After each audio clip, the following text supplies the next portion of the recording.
Welcome to BECTSPSA. I'm Michelle. This is video number 2. And in today's video, we're going to discuss and explore a little bit about the violation that comes with discovery and how that affects, your sense of safety. And also how that violation affects your family safety. So we want to just look at it in terms of, the breaches that have happened, the breaches that have occurred. Often when a partner finds out, they have this feeling or sense that I've been living a lie all this time, or that I've been deceived all this time, or that there's an integrity breach. And what I would like to do is for us to just define a little bit of what a lie is, and to define what deception is, and to define what integrity is. Okay, and so a lie is basically not telling the truth. It's not telling the truth. It's not being honest. It's not being forthright. Okay? Deception is the action of deceiving somebody, that you're holding information and you're not letting them know what the true circumstance or situation is, that you're keeping them in the dark, is deception. And a breach of integrity is when you go against moral uprightness, or when you violate moral principles. The quality of being honest, being truthful, being open is when you have a breach of integrity. And what we want to do in this video is to turn the lights on. Okay? Many partners have gone through the experience where the sex addict is blaming them. It's your fault. It's because you are this, that, and the other. Sometimes the partner may even do that to themselves, where they start to believe that it's their fault because they're not attractive enough, or because they are too heavy, or because they're too busy with work, or because of something else. And so there's a lot of things that can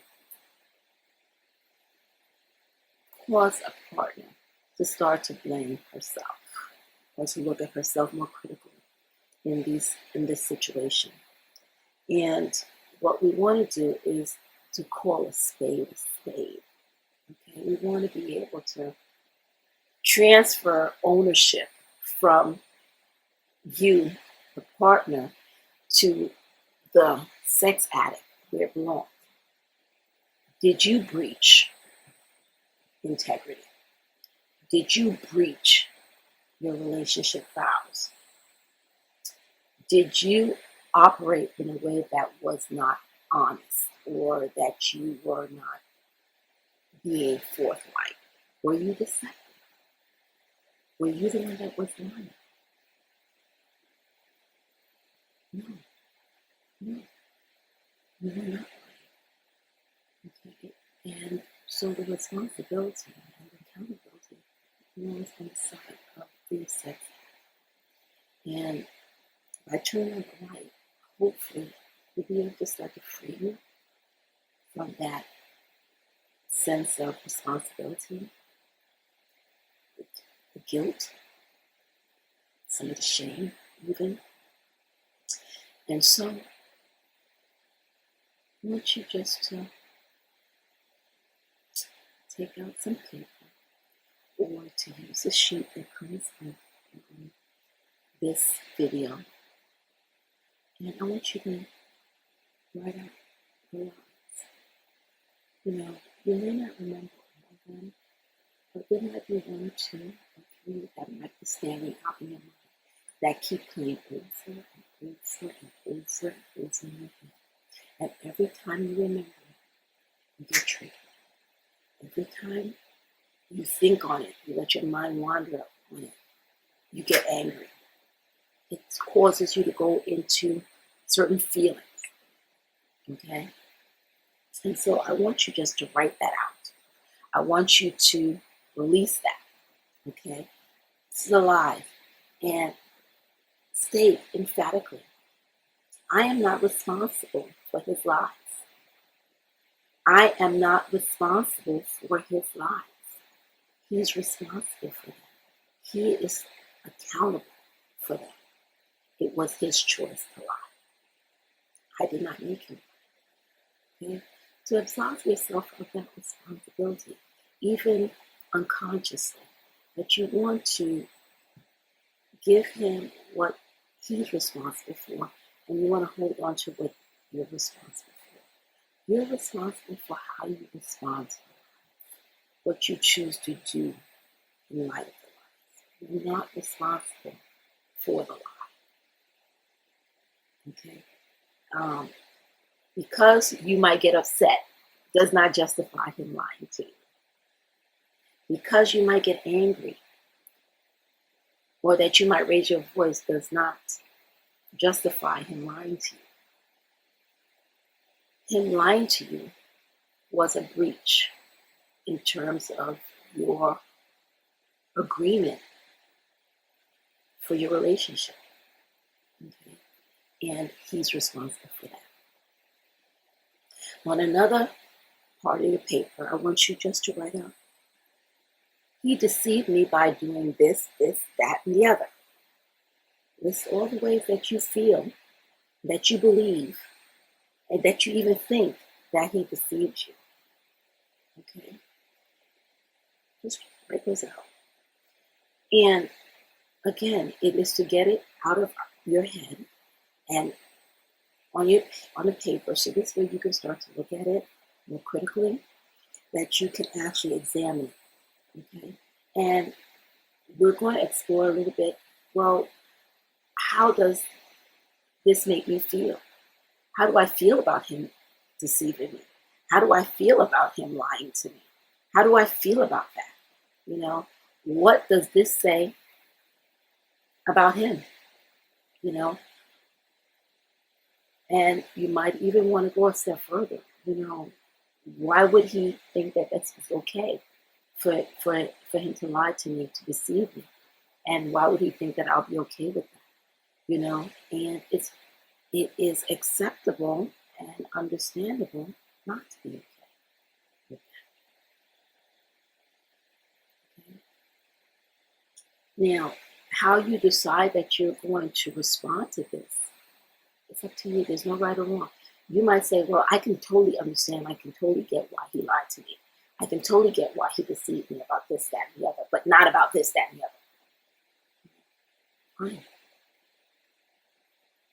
Or you might say, I don't understand how he did it at all, why he did it, why he felt that he should do that. And that's also fine. And it's okay. Right? Now, in terms of integrity, the integrity breach, wasn't being honest. It's not showing moral uprightness. How do you feel about that? You know, was there a standard that you had for your marriage, for your communication, for your interactions, for your relationship that was breached? Okay, write out. He breached our marriage commitment, vow, understanding in this way, in this way, in this way. And how do you feel about that? I'm disappointed, I'm angry, I'm frustrated, I'm upset, you know, I'm saddened, I feel like I'm grieving. However you feel about that, about his breach, listen up. Okay? Because we're turning on the light here. We want to expose it because I am a firm believer that anything hidden in the dark can't be healed. And so we want to bring this out to the forefront and we want to tackle it, okay, for ourselves, tackle it. How does this make me feel? What is it? What is the impact? What is this meaning? What is the meaning that I'm giving to it?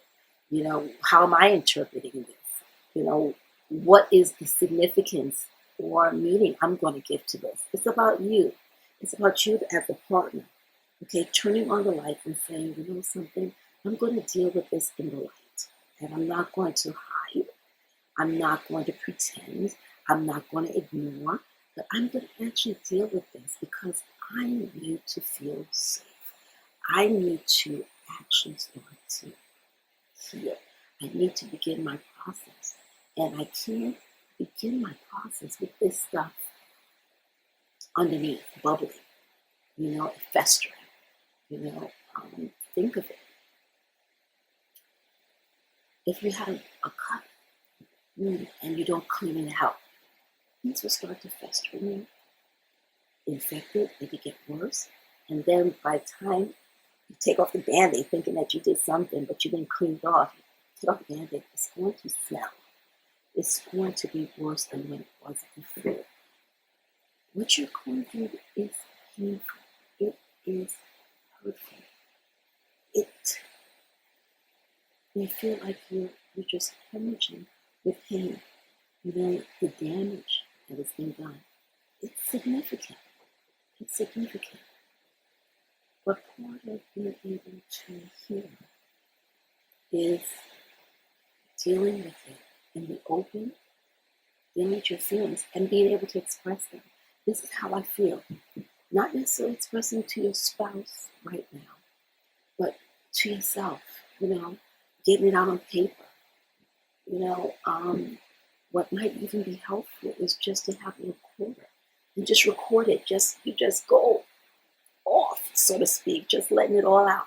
I feel this, that, and the other, da, da, da, da, da, and letting it out. Okay?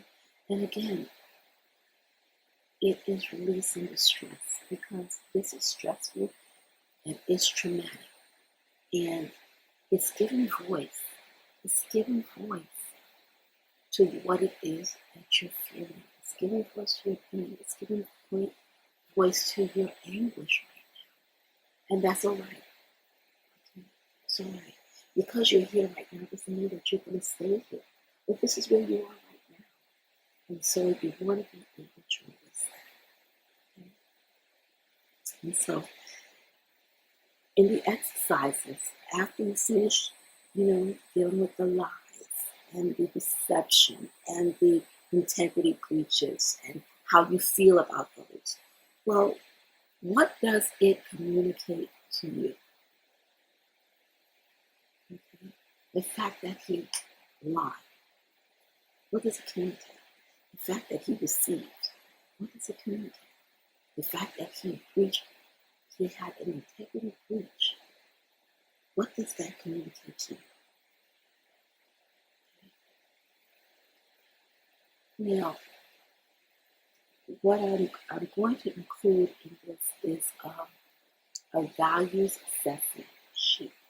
And the reason why that's important is that I want you to go through and just identify the top 10 values, okay, from the sheet. And I want you to compare it to the sections with lies, with the deception, and with the integrity breach. And the reason why is I want you to see how what he did impacted your values. How did it impact your values? Okay? And when you do that, what is it that you want to do now in terms of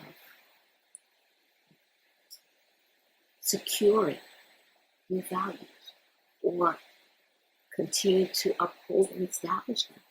How important are those values to you now in light of the lies, in light of the deception, in light of the integrity? For some, I'm like, okay, this value is not as important as this one. So you might want to reshuffle and change up your values. Or you might say, yeah, it's really important to me.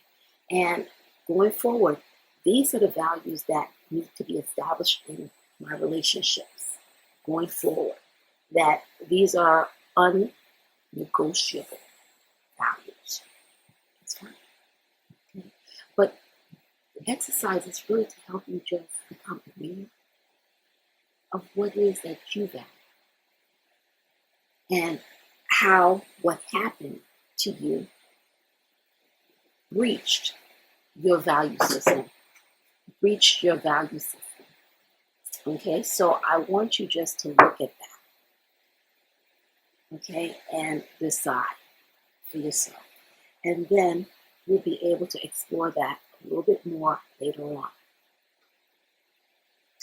Okay, and so I want to just congratulate you for getting through video number 2, exercise number 2, and for looking at this, the violations that the discovery, that the disclosure had on your relationship, on your family life, on your reality, and on your value system, that you were willing to look at this and to explore this and to do the exercises associated with this lesson.